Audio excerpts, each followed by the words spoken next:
With Dead Space, the animation that we tried to go for is very realistic. When it comes down to making something scary, it's a lot more than just an animation. One of the things about game animation is, especially with the main character, gameplay comes first. Since day one, we've gone for the thinking that it's quality over quantity. There are times when you might have to interrupt an animation, because you really want to be responsive.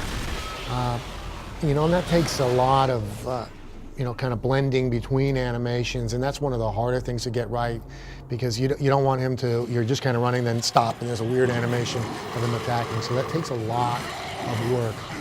All that stuff is going to be seamless. So the necromorph is striding along. If he sees you, he's going to turn and immediately come to attack you without stopping and turning and coming to attack you. It's all about trying to make you feel like you're in the world with those creatures.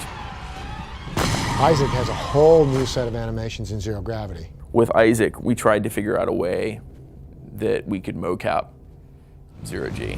It's because it was going to be such a broad motion set. It's basically repeating his whole motion set for regular G and Zero G, which is a daunting task. His walk, because we had to make it feel like, he had the magnetic boots on it, and he's kind of stomping around.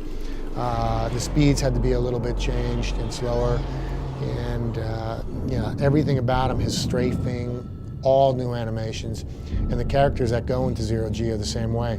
We went to Vancouver and started doing our mocap, and we're like, okay, how can we do Zero G? And we tried just kind of mimicking, like walking in Zero G, and that didn't work. So we're like, okay, what else can we do? And the one thing we came up with that was close was we had a couple of the guys at the studio tie bungee cables to my legs and then walk behind me with the bungee cables as I kind of like did this big sort of stepping look. And so that's what we started with Zero G, and surprisingly enough, it actually gave a pretty good sort of like magnetic boot sort of feel walking. Isaac can die in so many ways. I don't think we've ever really counted, because every different part of him can be cut off. Maybe I'm just a demented person, I don't know, but I would as soon as I would see a character and I would see the blades, or I would see the spikes coming out of the guy's back, I'm thinking to myself, I can totally picture one of those spikes like going up underneath Isaac's helmet and then just tearing his face off. We figured if you're going to die in the game, let's make it as entertaining as hell. And so we got some pretty entertaining deaths.